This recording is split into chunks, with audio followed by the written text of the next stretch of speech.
அடுத்த முறை மீன் வாங்கினீங்கன்னா இது மாதிரி மீன் வறுவல் செஞ்சு பாருங்கள். ரொம்ப டேஸ்ட்டாக கொஞ்சம் டிஃப்ரெண்ட்டாக நல்லாயிருக்கும். அதுக்கு முதல்ல நம்ம ஒரு மசாலா ரெடி பண்ணிக்கலாம். மிக்ஸி ஜாரில் 1 டீஸ்பூன் அளவு ஜீரகம், 1,5 டீஸ்பூன் அளவு மிளகு, 1 டீஸ்பூன் அளவு சோம்பு, காரத்துக்கு 10 காஞ்ச மிளகா, 6 பல் பூண்டு, 4 துண்டு இஞ்சி, 5 சின்ன வெங்காயம், கொஞ்சமாக கருவேப்பிலை, 1 டீஸ்பூன் அளவு உப்பு, 1/4 டீஸ்பூன் அளவு மஞ்சத்தூள், 2 டேபிள் ஸ்பூன் அளவு கார்ன்ஃப்ளவர், 1/2 லெமன் ஜூஸும், 1 டேபிள் ஸ்பூன் அளவு தேங்காய் விட்டு இது மாதிரி நல்லா நைஸாக அரைச்சி எடுத்துக்கோங்க.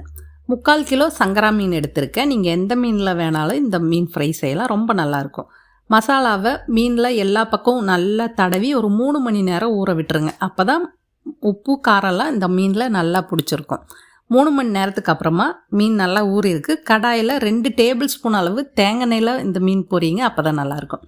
கொஞ்சமாக பச்சை கருவேப்பிலை போட்டு பொரிஞ்சதுக்கப்புறமா நல்லா மசாலாவில் ஊறியிருக்க மீனை அடுப்பை லோ ஃப்ளேமில் வச்சுட்டு மீனை சேர்த்து ஒரு சைடு 3 நிமிஷம் நல்லா பொறுமையாக இது மாதிரி பொரிய விட்டு திருப்பி போட்டு இன்னொரு 3 நிமிஷம் நல்லா பொறுமையாக பொரிய விடுங்க. ரொம்ப சூப்பராக இருக்கும். கண்டிப்பாக இந்த மீன் வறுவலை ட்ரை பண்ணுங்கள்.